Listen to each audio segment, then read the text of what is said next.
Kata Nabi, waspada Ali, ada 4 rumah yang memiliki kriteria malaikat pembawa kasih sayang, malaikat pembawa kebahagiaan, malaikat pembawa keberkahan, kagak bakalan mau masuk.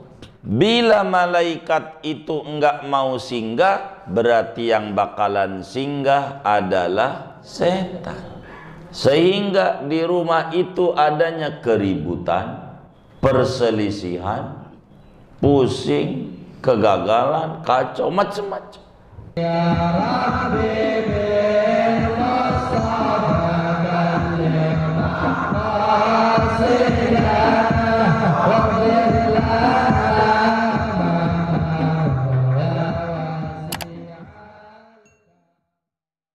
Assalamualaikum warahmatullahi wabarakatuh. Bismillahirrahmanirrahim. Alhamdulillahi rabbil alamin. Wassalatu wassalamu ala sayyidil awwalin wal akhirin, sayyidina wa maulana Muhammadin wa ala alihi wa sahbihi ajma'in. Ya Ali, wahai Ali, lam tadkhulil malaikatu baitan. Ada yang halaman 3 kali ya.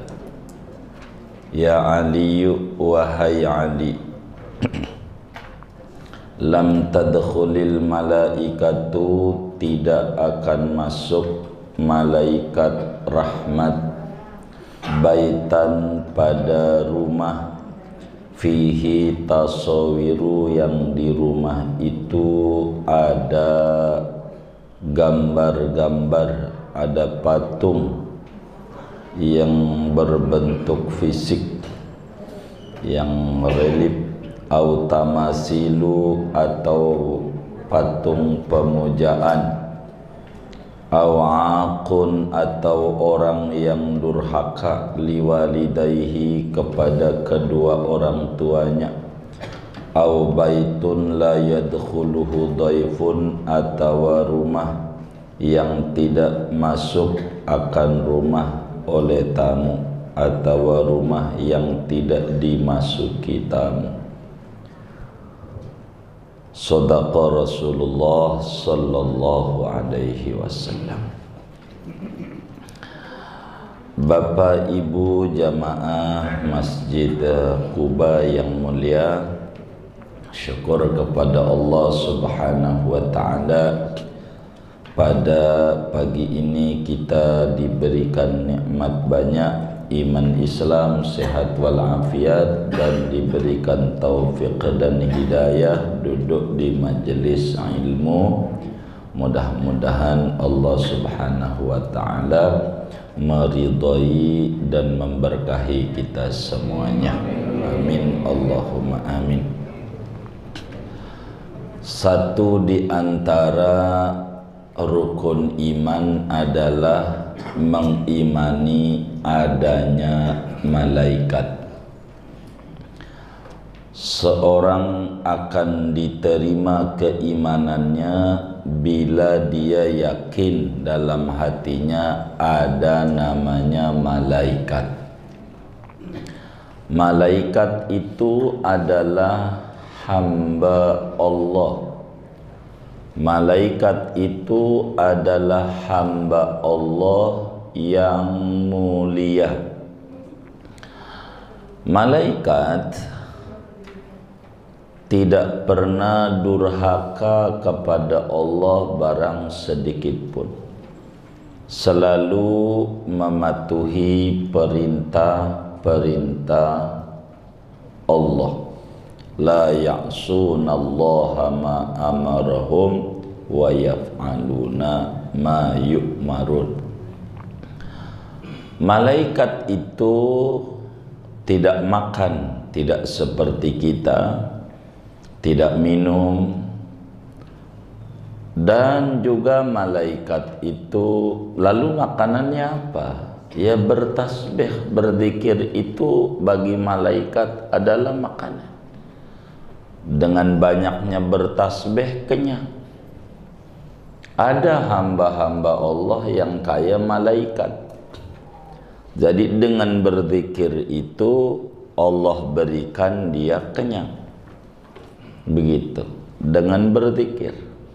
Kalau kita mau zikir, makin zikir makin lapar.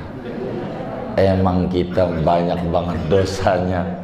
Begitu. Kalau orang-orang soleh itu bertasbih itu ndak pengen makan-makan. Begitu. Orang soleh begitu. Makanannya begitu. Itu orang soleh. Ada hamba Allah kayak begitu. Kayak malaikat. Begitu. Dan malaikat ini tidak ada ayah, tidak ada ibu, malaikat. Tidak kayak kita.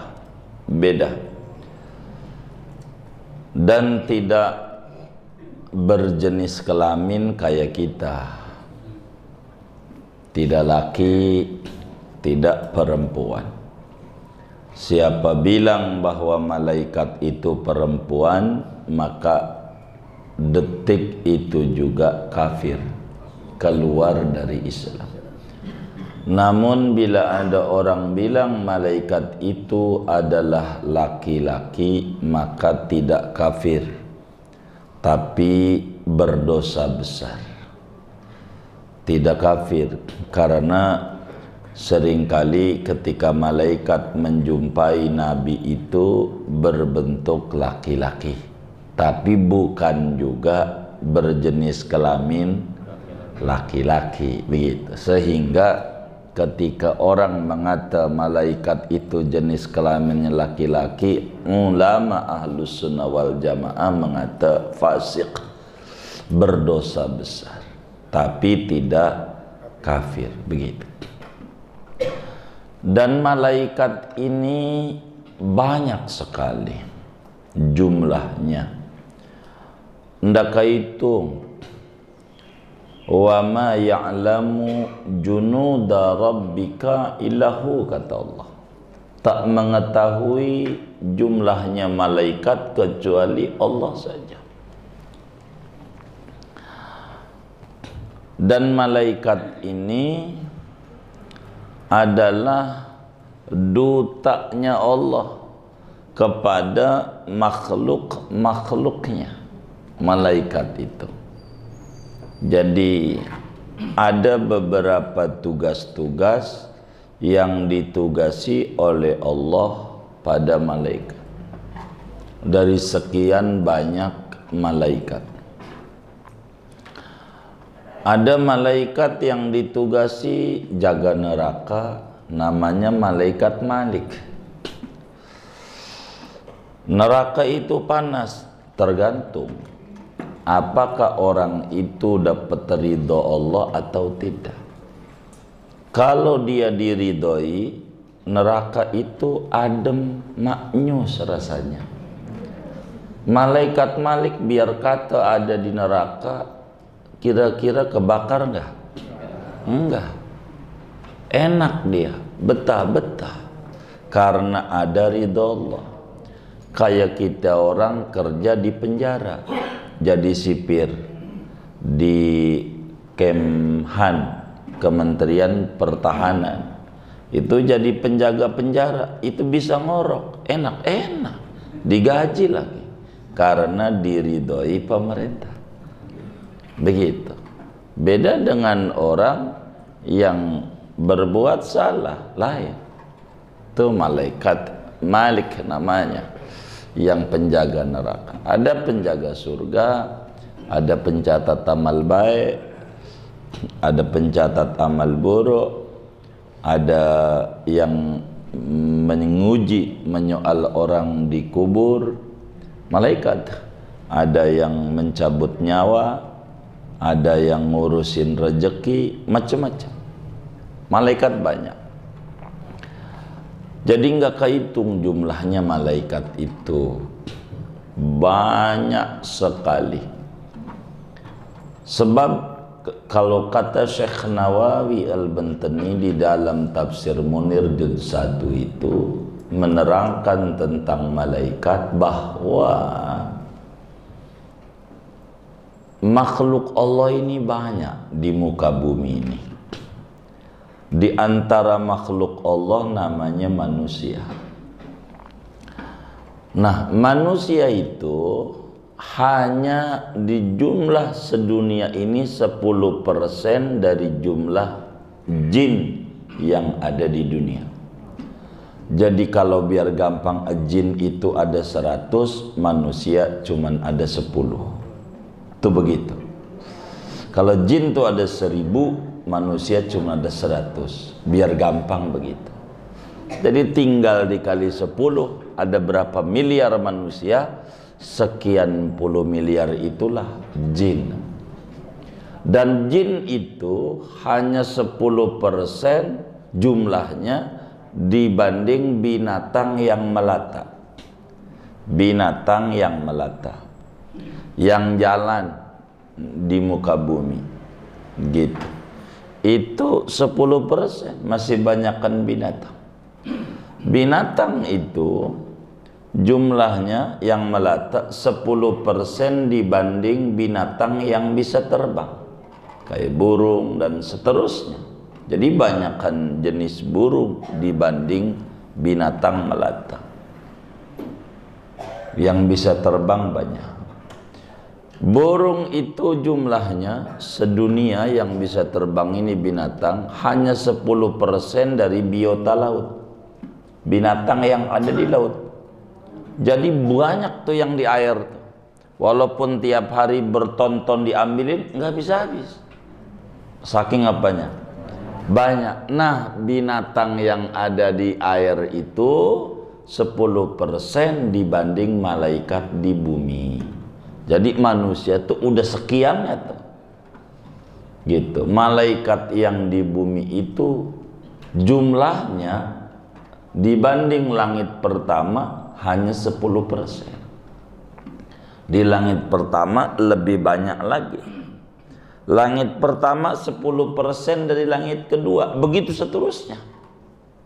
Sampai langit ke-6, langit ke-6 10% dibanding malaikat yang di langit ke-7. Malaikat yang di langit ke-7 10%. Begitu jumlahnya tuh. Malaikat yang di langit ke-7 tuh jumlahnya dibanding malaikat yang ada di arasnya Allah itu cuman ibarat setetes daripada lautan. Di lautan tuh kalau ditetesin berapa tetes? Sebanyak itulah jumlah malaikat. Sehingga percisnya wa ma ya'lamu junuda rabbika illahu. Tidak akan tahu jumlah malaikat percisnya kecuali hanya Allah. Apa fungsinya ada malaikat ini buat kita manusia? Supaya manusia itu hati-hati, seperti raqib atid, mencatat biar dia jangan berbuat salah. Begitu.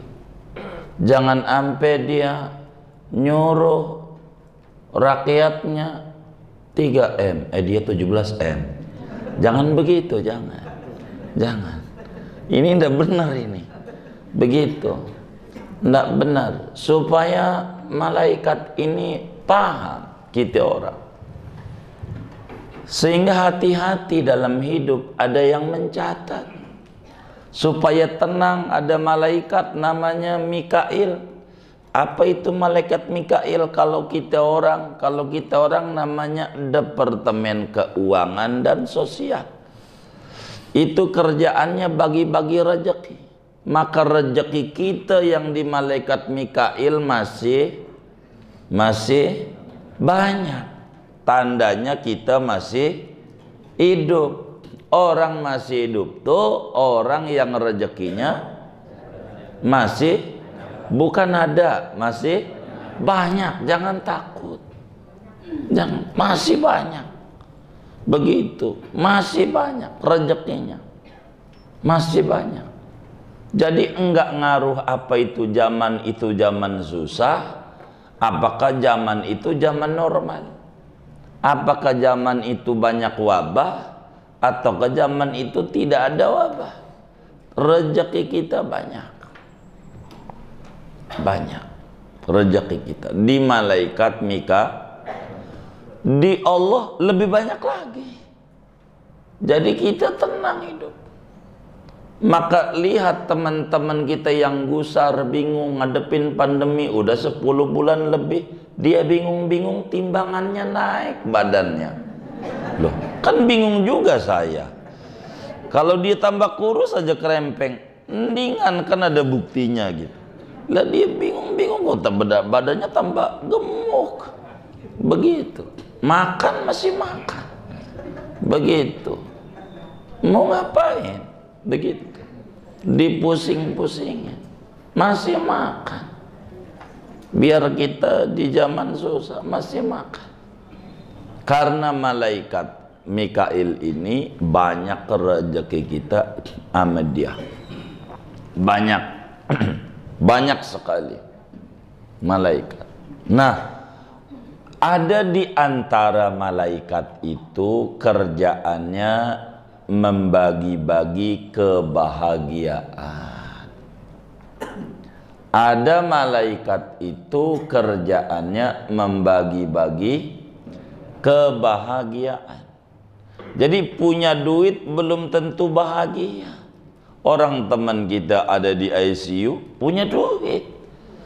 Begitu. Punya duit nggak kira-kira? Lah punya. Begitu. Tapi bahagia enggak. Begitu. Enggak bahagia. Jadi bahagia itu bukan di duit. Bukan. Begitu. Bahagia itu adanya di jiwa orang yang lebar punya hati. Orang yang nurut ama Nabi, ama yang menjalankan perintah ilahi, itu bahagia. Ada kalanya kita mengalami kesulitan, tidak bahagia, puyeng hidupnya. Nah, penyebabnya orang ngalamin puyeng itu dia di rumahnya tidak ada malaikat. Begitu. Kalau malaikat tak mengunjungi rumah kita, maka kita orang bakal puyeng hidupnya. Kalau tak ada malaikat pembawa kasih sayang, puyeng hidupnya. Rumah bagaimana yang malaikat pembawa kasih sayang, pembawa bahagia, ogah masuk. Rumah yang bagaimana yang malaikat pembawa kasih sayang. Ini pembawa kasih sayang. Bukan malaikat maut, bukan. Malaikatur rahmah, malaikat litabrik, malaikat lis'adah, malaikat pembawa kasih sayang, malaikat pembawa keberlimpahan barakah, malaikat pembawa kebahagiaan. Tidak akan masuk di rumah model apa? Bila pertanyaannya begitu, ada satu pesan Nabi kepada Imam Ali bin Abi Thalib karramallahu wajhah wa radhiyallahu anhu wa ardah. Satu hari Nabi bilang kepada Imam Ali, "Ya Aliyu, lam tadkhulil malaikatu baitan fihi tasawiru au tamasilu au aqun liwalidayhi au baitun la yadkhuluhu dhaifun." Kata Nabi, waspada Ali, ada 4 rumah yang memiliki kriteria malaikat pembawa kasih sayang, malaikat pembawa kebahagiaan, malaikat pembawa keberkahan, kagak bakalan mau masuk.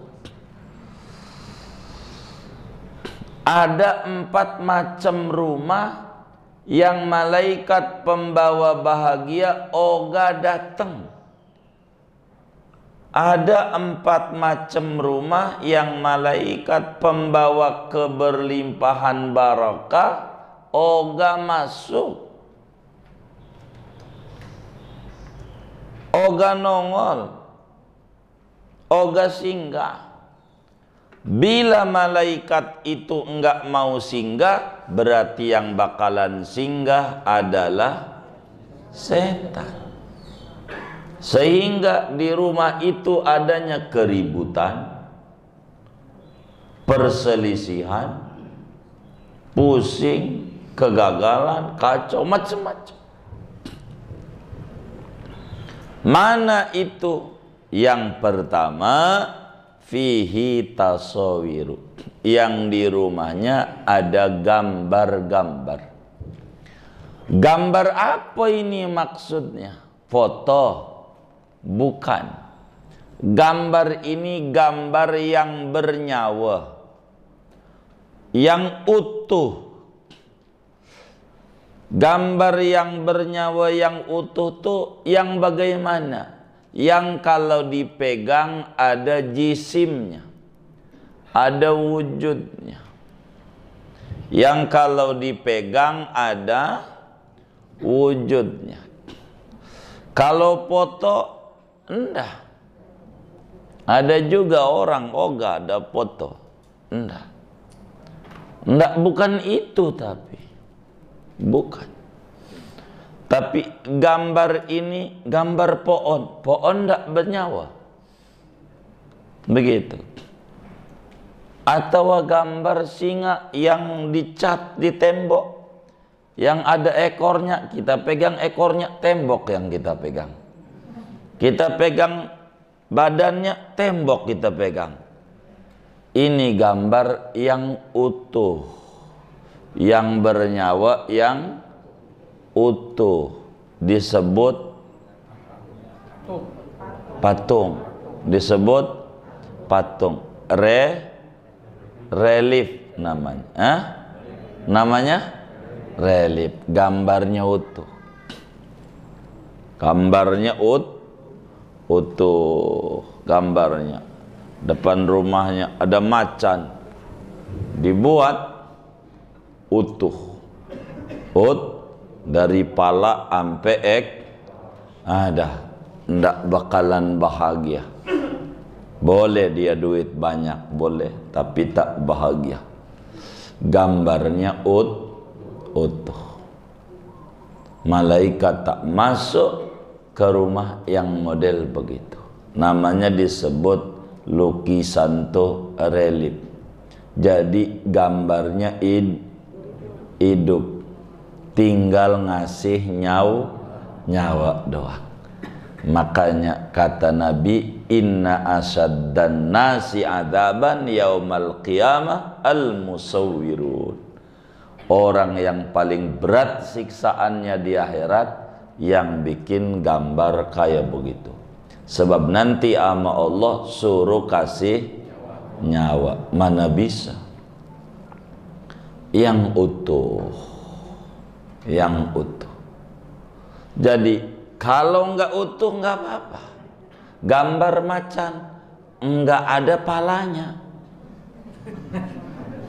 badan doang. Boleh. Kenapa? Lah, nggak utuh, nggak hidup. Walaupun gambar ini berbentuk berjis, kakinya kita pegang ada, badannya kita pegang ada, ekornya kita pegang ada, utuh. Kalau palanya buntung kan orang hidup, nggak apa-apa. Begitu. Jangan hidup, jangan. Nggak boleh kayak begitu. Nggak boleh. Kenapa malaikat nggak masuk? Karena itu maksiat. Kalau maksiat, malaikat oga dekat, malaikat rahmat. Jadi nggak boleh bikin begitu. Haram hidup, nggak boleh. Muncul pertanyaan, itu bagaimana tuh roti buaya?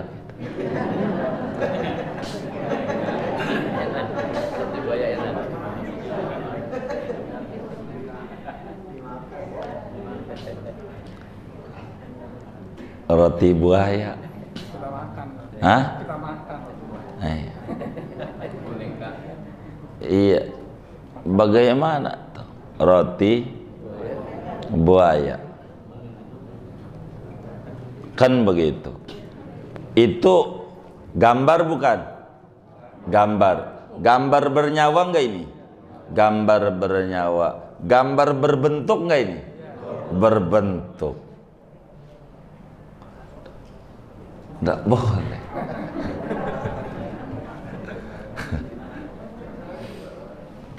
Bagaimana itu? Begitu.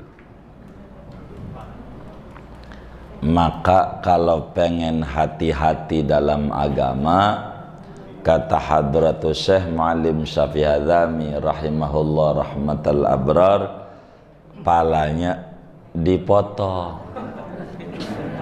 Palanya dipotong. Buaya buntung ya? Hah? Buaya buntung. Enggak, kalau buaya buntung ekornya.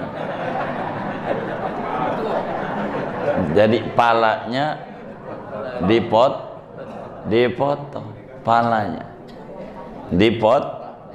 dipotong. Namanya hati-hati dalam agama. Bagaimana tuh dipotong tuh? Begini, ini kan, ini ya kan, anggap aja dah roti buaya kan, potong nih, palanya digorok buntung, nanti ditempelin lagi, kan kelihatannya padahal buntung,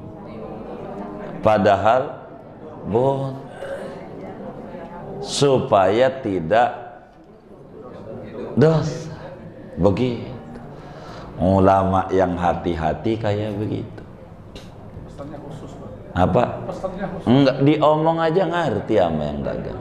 Karena itu yang terjadi sama teman-teman kita kan belum lihat. Itu banyak teman-teman majelis tuh udah bilang sama tukang roti banyak, Pak tolong potong, tembak. Kan dikasih kayak laban-laban yang merah kuning itu kan nggak kelihatan, manis saja.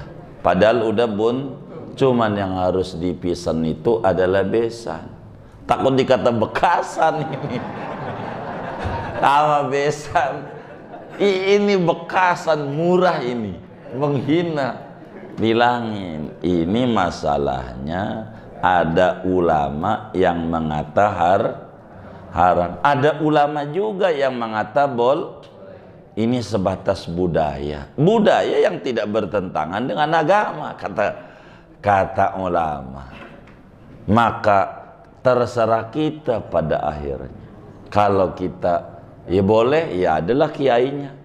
Kalau kayak saya kita punya guru, ini hati-hati hidup.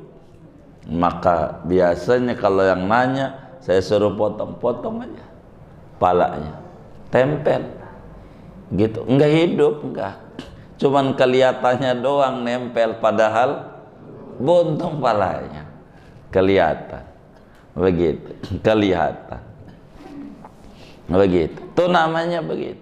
Banyak.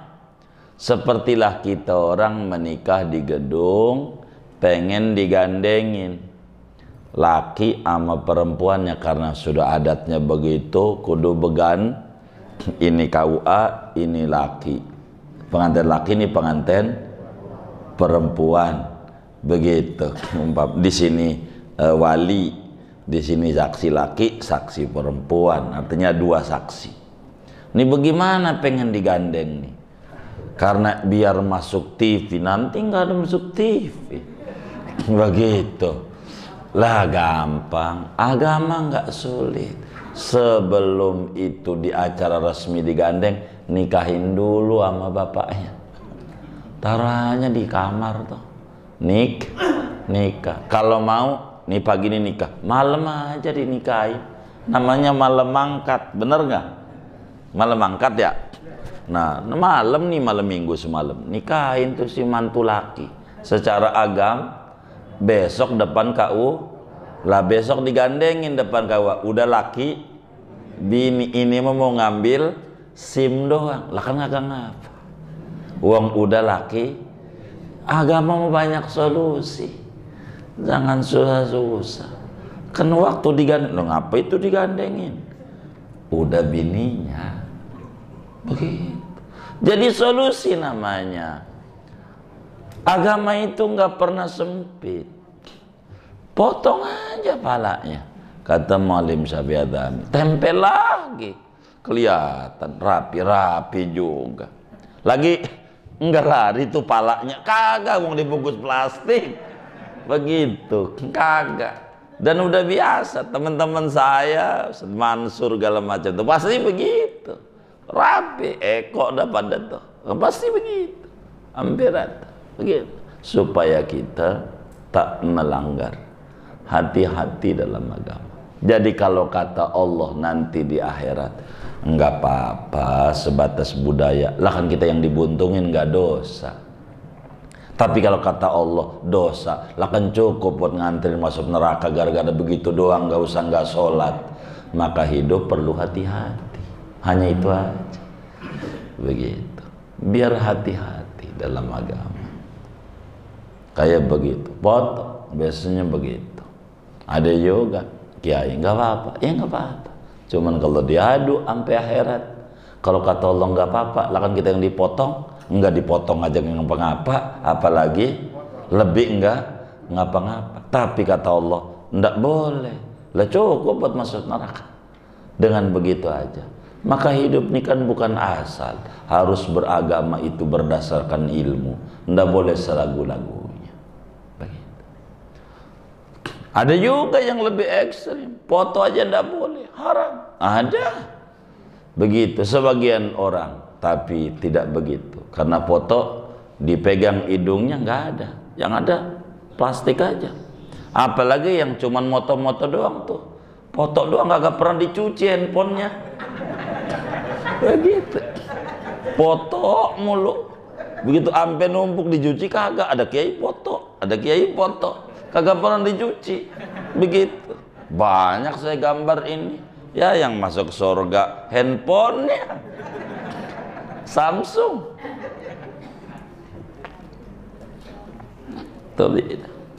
Jadi kalaulah rumah ada gambar-gambar itulah, ada patung-patung begitu, tak masuk surga. Tak masuk malaikat pembawa kasih sayang, tak masuk. Bagaimana dengan boneka? Anak-anak tuh main boneka. Maka waktu itu Sayyidatuna Aisyah radhiyallahu anha wa an abiha bertanya, ini bagaimana ini? Boneka-bonekaan, karena perempuan itu demen mainnya boneka. Begitu. Atau anak laki-laki mainnya macan-macanan, mobil-mobilan, macam-macam. Maka kata Nabi, tak mengapa yang kayak begitu, boneka enggak apa-apa, sebab ini main latihan, nanti besar bakal ngurus anak dan seterusnya. Maka boleh boneka Barbie begitu, tak mengapa. Kalau boneka kan ada orang demen piara boneka, kadang ngomong sendiri aja gitu, nyuci ya, iya baik gitu, enggak apa-apa kayak begitu, boleh. Bagaimana gambar-gambar di kaos, lebih boleh begitu. Kan enggak beda kayak foto. Kalau gambar pohon biar kata utuh gak apa-apa. Kalau gambar pohon, karena pohon tak bernyawa, walaupun dipegang ada, gak apa-apa. Begitu. Jadi kayak begitu gambar. Kalau gambar manusia setengah aja, kepala ada, tangan ada, kaki nggak ada, segini doang, nggak apa-apa. Begitu. Ada juga yang gambar cuman kaki doang. Kaki. Ini biasanya dagang celana jin nih. Jeremon. Ngaji nggak ini? Tuh begitu. Nggak apa-apa kan separuh ya. Jadi kayak begitu. Gambar tuh maksudnya begitu. Jadi surah laha jismun. Jadi gambar yang ada gambar hidup kalau bahasa kita orang. Gambar hidup. Itu malaikat tak masuk. Makanya di gereja-gereja itu gambarnya begitu.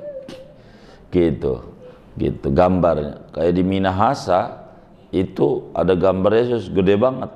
Tulisannya Yesus memberkati. Gede. Ciputra itu gede banget. Begitu. Mau terbang. Gambarnya begitu gambarnya. Begitu. Kata teman kita waktu ke Minahasa, ayo doa di bawahnya. Ntar saya viralin. Ya jangan begitu kata kita.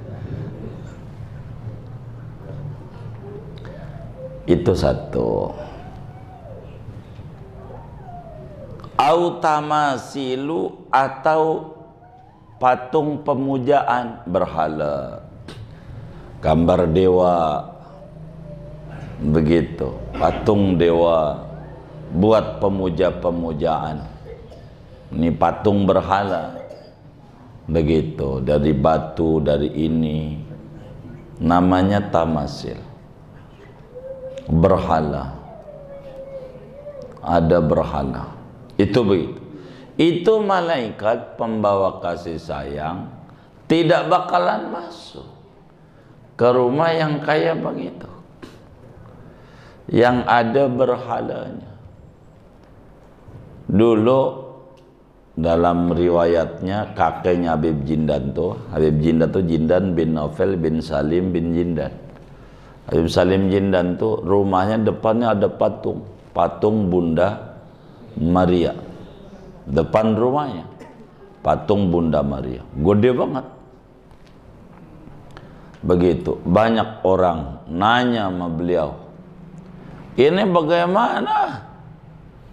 Gitu ada patungnya ini. Ya, emang sengaja saya lagi seksa dia biar kemanasan tuh si bunda tuh. Ayo aja. Kata dia jawabnya cuman dengan canda begitu. Padahal bukan bikin, dia beli rumah dari non muslim, emang rumah itu ada ada patungnya, dibeli lama dia. Selamatanlah rumah, orang ribut. Ada juga yang berani. Dia jawab begitu. Lagi saya jemur kepanasan. Tuannya. Begitu bahasa jawabannya begitu. Padahal itu rumah belinya emang sudah begitu. Dibeli dari non muslim, dari orang Hindu, dibeli sama dia begitu. Jadi buat lucu-lucuan tuh sama Habib begitu, enggak langsung dibuang, enggak gitu. Jadi waktu beli itu selamatan masih ada gambarnya di gerbangnya, jadi orang rame begitu. Kata Alim Sabiatem jawab begitu, kenapa? Iya biarin aja, kedinginan nggak pakai baju lagi begitu, biarin aja kedinginan dia, ampun dia begitu. Awakun liwalidayhi, ketiga, malaikat pembawa kasih sayang, pembawa kebahagiaan tidak bakalan masuk ke dalam rumah yang di rumah itu ada orang yang durhaka kepada orang tua. Kalau kita orang jadi anak durhaka kita sama orang tua kita, maka kita ndak bakalan bahagia, nggak bakalan. Durhaka. Mengapa kita banyak kesulitan dalam hidup kita? Mengapa kadang kita dalam dagang rugi banyak, menurun terus, salah mulu, dagang ini rugi, masalah banyak. Jangan-jangan kita kategori begitu dalam agama. Betapa anak kita di kedufan kita ajak. Begitu. Timbang mau lihatin lumba-lumba loncat 5 kali. Keragunan anak kita diajak. Timbang mau ngakurin muka sama buyut kita. Anak-anak diajak keragunan. Ke mall diajak, Mall Alam Sutra diajak. Begitu. Bintaro Exchange diajak. Begitu. Senayan City diajak, Tamrin City diajak, masih banyak city-city yang lain. Begitu. Diajakin. Ke Anyer diajak, ke Puncak diajak.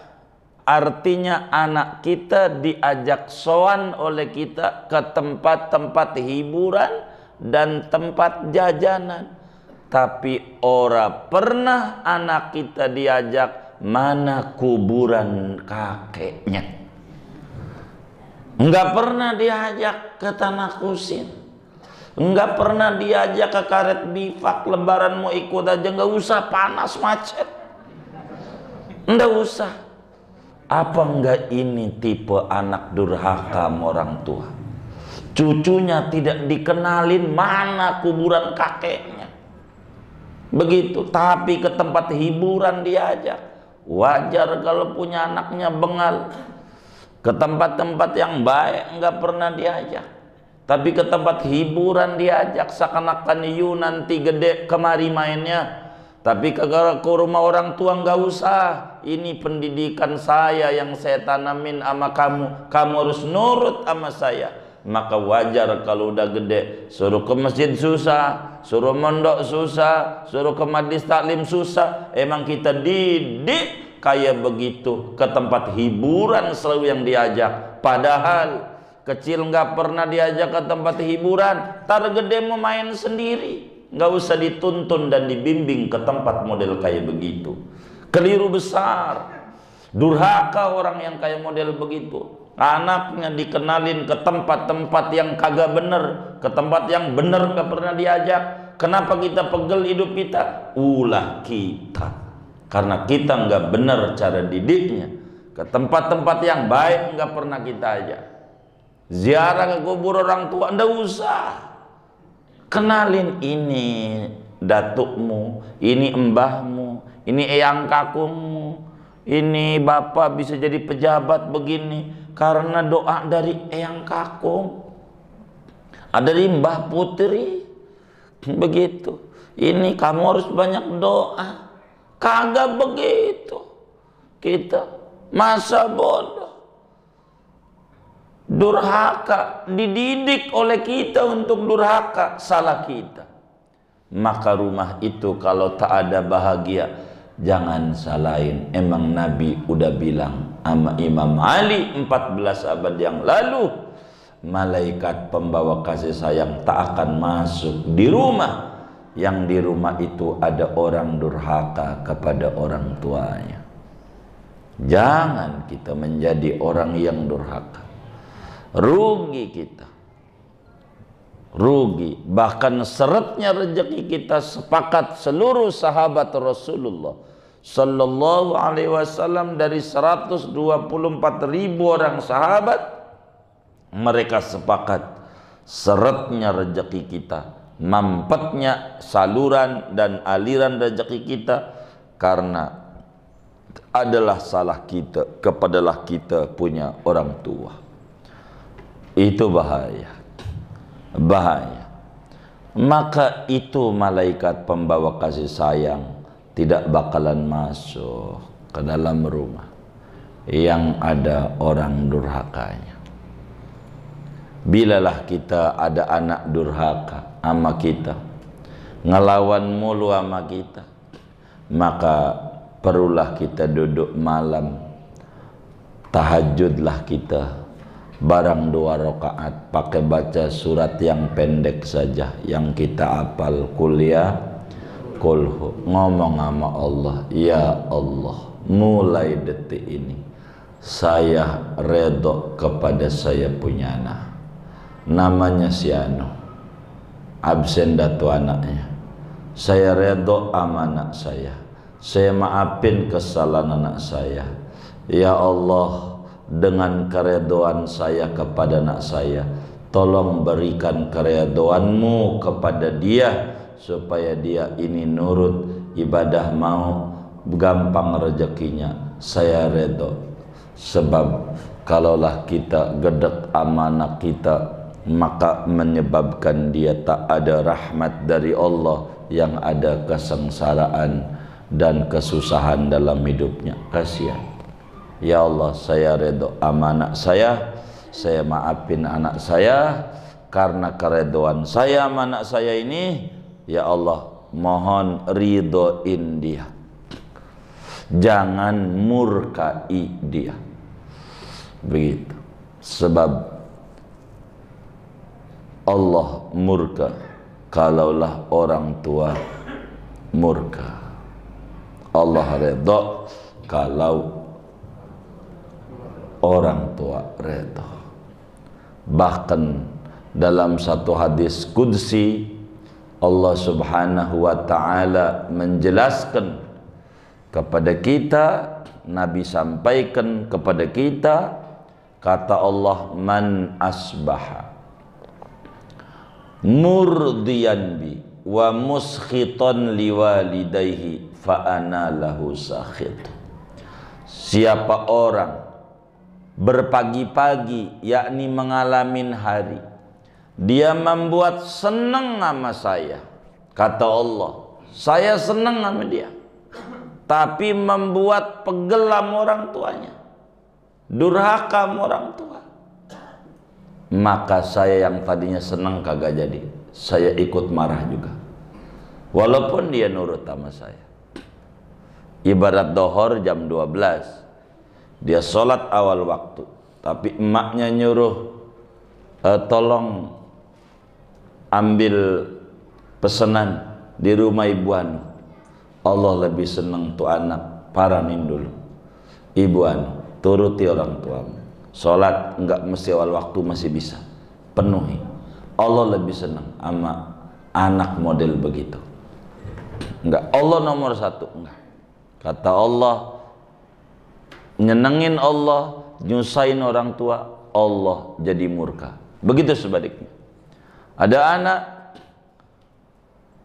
man asbaha murdiyan liwalidayhi wa muskhitan bi fa ana lahu radin. Siapa anak mengalami hari, dia membuat murka saya, tapi membuat senang orang tuanya, saya jadi senang. Begitu. Kayak begitu. Kalau membuat senang sama saya, membuat murka orang tua, saya jadi murka. Jadi terserah. Itulah yang disebut ridallah fi ridal walidain wa sukhtullah fi sukhtil walidain. Begitu. Senang. Itu penting. Yang keempat, malaikat pembawa kasih sayang tidak bakalan masuk ke dalam rumah yang di rumah itu kagak pernah dimasukin tamu. Rumahnya enggak dimasukin tamu. Ini zaman akhir. Ini zaman namanya zaman akhir. Zaman akhir tuh bahasa belakangannya new normal. New tuh baru, normal tuh waras. Jadi baru waras. Begitu. Baru waras. Jadi betapa ajaran agama terbalik-balik.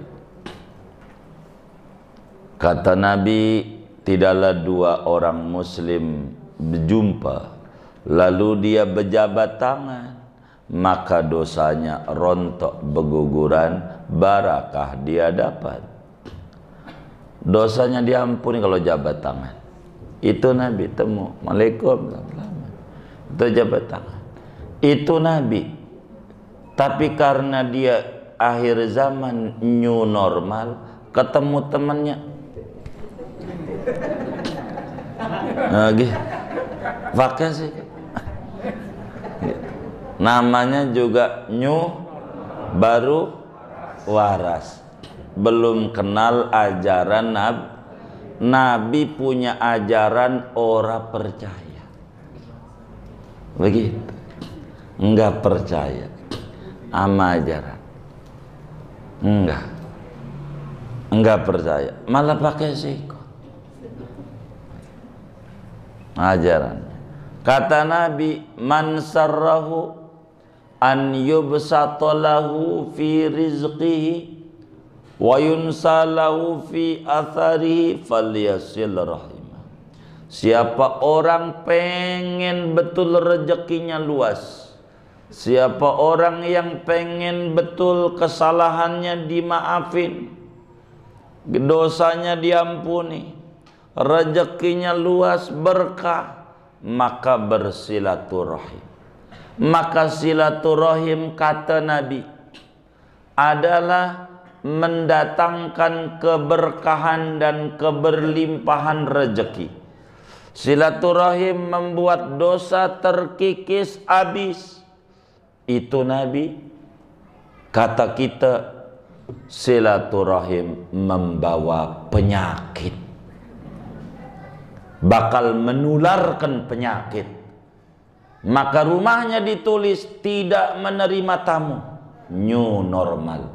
Orang yang merusak Islam Muslim sendiri, ama agamanya mulai goyang, ajarannya nggak diikuti Rasulullah, udah kagak bener sama ajaran Nabi.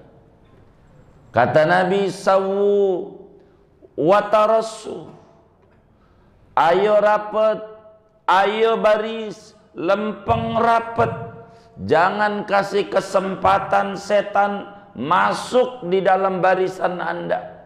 Sebab kalau Anda barisnya renggang, bakal percekcokan yang muncul. Rakyat Anda bakal percaya sama pemerintahnya, pemerintah curiga sama rakyat yang mengkritisinya. Orang tua enggak seneng sama anaknya, anak merasa pegel dengan orang tuanya, bertetangga cekcok, sulit dengar. Bila muslim sudah sholatnya renggang, itu bakal terjadi kejadian kayak model kayak begitu. Maka Nabi melarang, jangan kasih kesempatan setan, memberikan tempat rapat. Itu Nabi. Maka rapat barisan sholat mendatangkan begitu banyak kebahagiaan. Maka kemudian ama muslim bila rapat menularkan penyakit, masjid sarang penyakit. Bila otak muslim sudah begitu, new normal, baru waras, baru waras. Itu zaman. Kalau sampai terjadi zaman model begitu, zaman model begitu, kumpul-kumpul, kalau acara kebaikan, apalah pengajian, apalah maulid, menghormati Nabi yang mengajarkan ajarannya suka dipakai dan dipelintir sama mereka-mereka. Tapilah kemudian itu tak bolehlah kita, sebab itu namanya bukan orang zikir, tapi namanya kerumunan. Begitu namanya kerumunan. Tapilah kalau orang itu kumpul-kumpul mau milih pemimpin, itu bukan kerumunan, tapi kewajiban menunaikan hak konstitusi untuk dipilih. Bukan kerumunan, bukan. Itu new normal, baru waras. Begitu. Itu begitu. Anda bakalan barakah. Tamu dilarang masuk. Ampe adalah anak, ampe detik ini ndak mau salaman sama orang tuanya, ndak mau, takut apa? Menular, sumber penyakit. Begitu. Ada juga laki bini lakinya suruh tidur di kandang burung murai, udah sono aja lakinya, karena takut nular. Sampai dia pengantenan, kawinan harus pakai sarung tangan, pakai ini. Habis itu laki bini tuh disuruh pakai sarung, pakai masker. Nanti malam udah kelonan. Mestinya dilarang 14 hari isolasi mandiri, tambah lagi 14 hari, sama aja kagak kawin kata. Tapi ini ngapa ini? Kata kau, gua dicopot kalau kagak begini. Ya udah dah, kalau begitu mau repot ya mah. Ribet. Ya,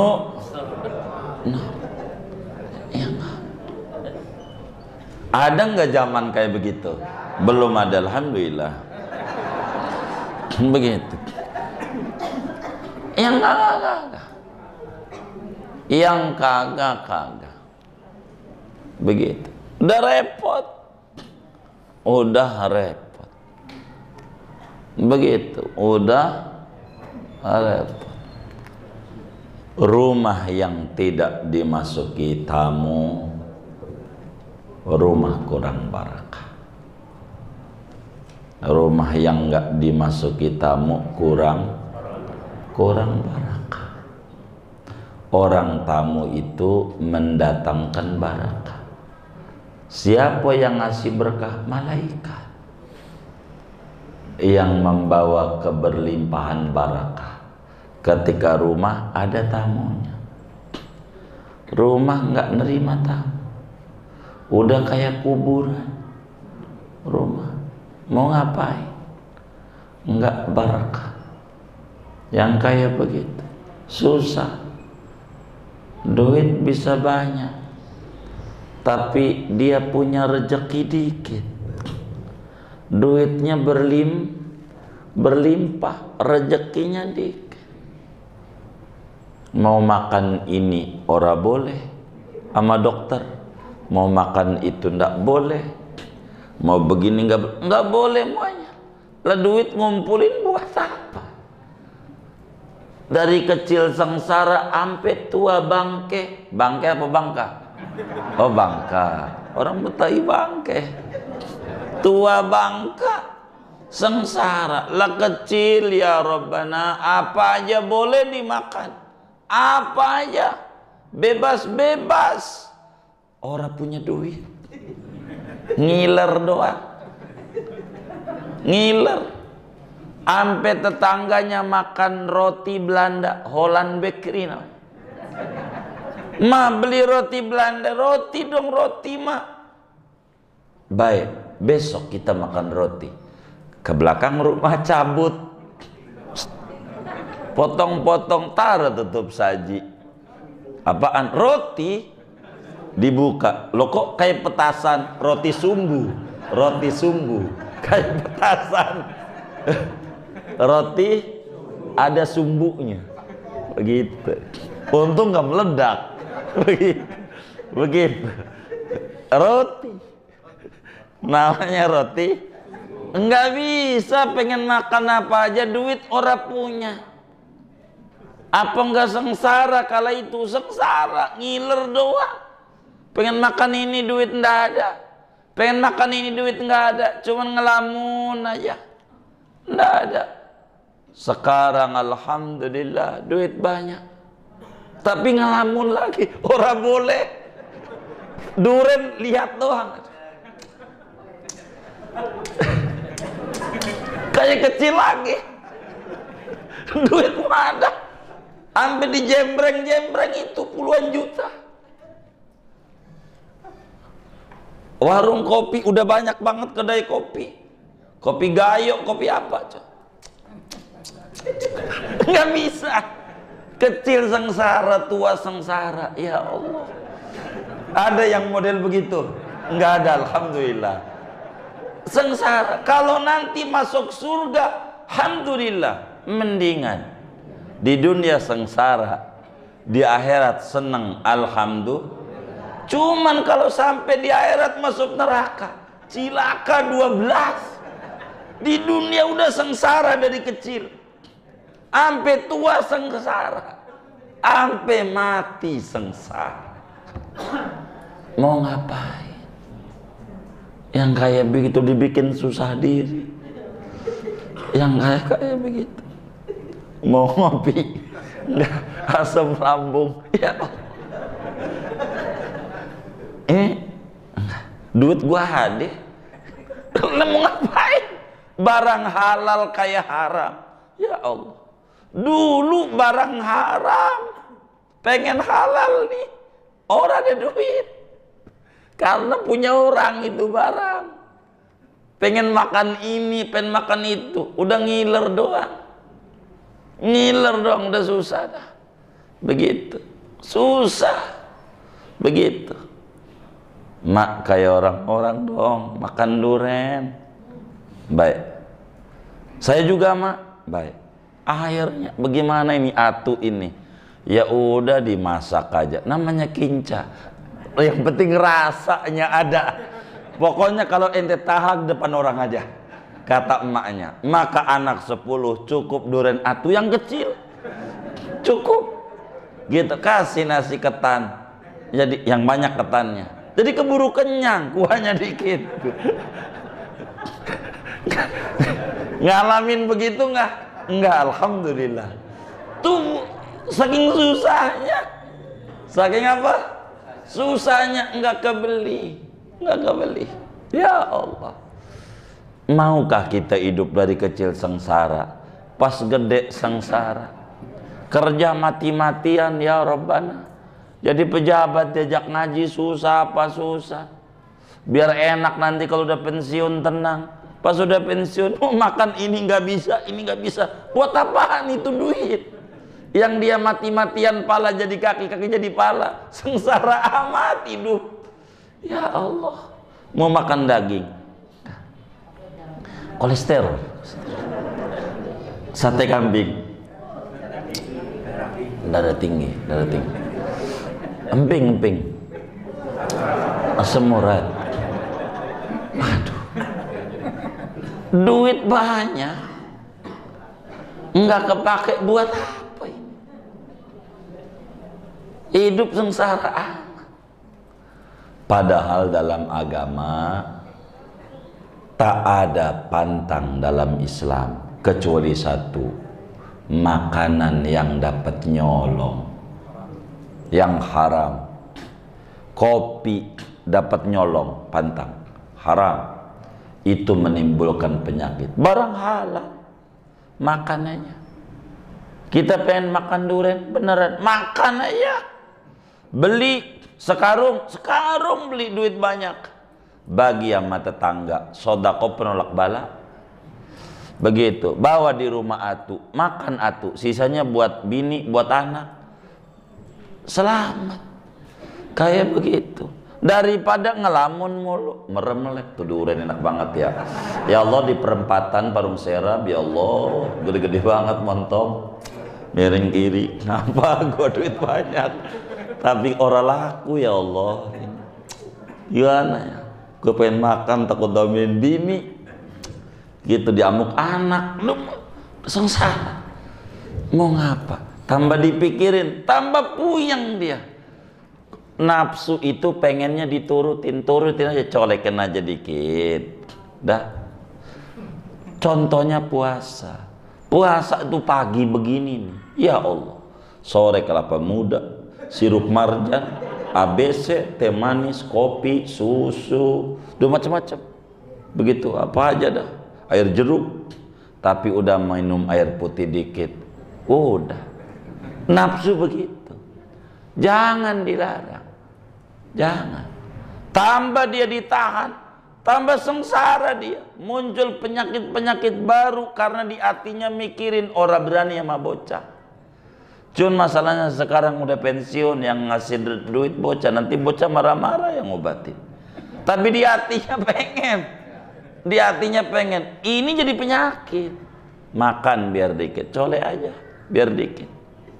Kayak begitu hidup. Jangan dibikin. Sebab kalau udah kepengen, kayak bocah orang udah tua itu. Kayak bocah itu ngambekan, dia udah pengen pura-pura main ke rumah temennya, pengen makan doang dia kayak begitu. Cuma di rumah orang boleh, jangan bilang ya begitu. Kayak bocah ada yang sampai kayak gitu-gitu. Hidup bikin susah. Pokoknya yang harus pantang makanan yang dapat nyolong. Apa duitnya, apa makanannya. Semua makanan yang diizinin obat. Bila otaknya sugestinya penyakit di depan, yang dimunculin sama Allah penyakit. Kata Allah, ana inda zonni abdi bi. Saya terserah apa yang di otak pikiran hamba saya. Kalau yang di otak hamba saya ini kopi penyakit, maka yang saya kasih penyakit. Kalau yang di otaknya obat, saya kasih obat dia. Ini daging, kalau kata dia penyakit. Kalau dia obat, hatta kata kiai-kiai. Rokok kalau ini menimbulkan penyakit jantung. Kalau kagak. Begitu.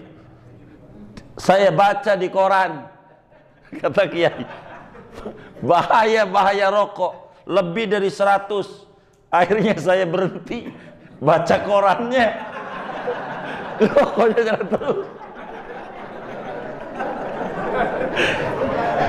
Lanjut.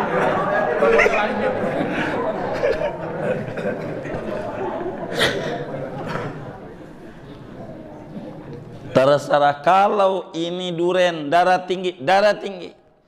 Kalau dia obat. Maka Nabi ajarin bagaimana kalau ada makanan ragu ini bakal menimbulkan penyakit atau tidak. Baca bismillahilladzi la yadurru ma'asmihi syai'un fil ardi wala fis sama wa wasam alim. Minum, makan, obat, kagak apa-apa, kagak hatta racun kata Rasulullah. Begitu. Maka Khalid bin Walid tesannya sama non muslim, kalau bener ajaranmu Khalid, ini racun serangga, saya kasih, lu minum, kalau lu kagak mati gua masuk Islam. Dia baca itu doa Nabi, bismillahilladzi la yadurru ma'asmi syai'un fil ardi wala fis samai 3 kali diratib, diminum, enggak apa-apa, masuk Islam orang sekampung. Waktu itu benar sejarahnya tuh virus yang berbahaya, enggak apa-apa, ratib. Maka di dalam kitab Imdadul Fuad dikata man wadhaba ala qiraatir ratibil haddad hafidhahullahu ta'ala minal bala wal waba wal virus corona bimasyiatillah. Lu belum ada corona. Itu ditulis dalam kitab itu, halaman 150 kalau tidak salah saya mengutip. Siapa orang yang terus-menerus mengekali membaca ratib haddad, maka Allah lindungi dari wabah, penyakit, hatta virus corona. Ada tulisannya. Corona belum ada udah tulis sama kiai. Hebatnya itu kiai. Begitu. Tapi kita perlu tahu, ini penyakit corona dari Cina, maka virusnya juga, vaksinnya harus karena memang dari Cina. Kalaulah dia dari Jawa namanya Masrona. Kalau dia dari Jawa, begitu. Kalau dia dari Sunda, Kangrona. Karena dari Cina, Corona. Maka karena asalnya dari Cina, vaksinnya juga dari Cina. Asalnya dari Cina.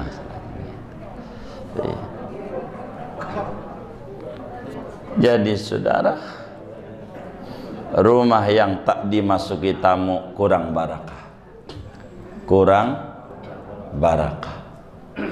Maka bersyukur tuh di lingkungan kita orang ada namanya arisan RT, arisan RW.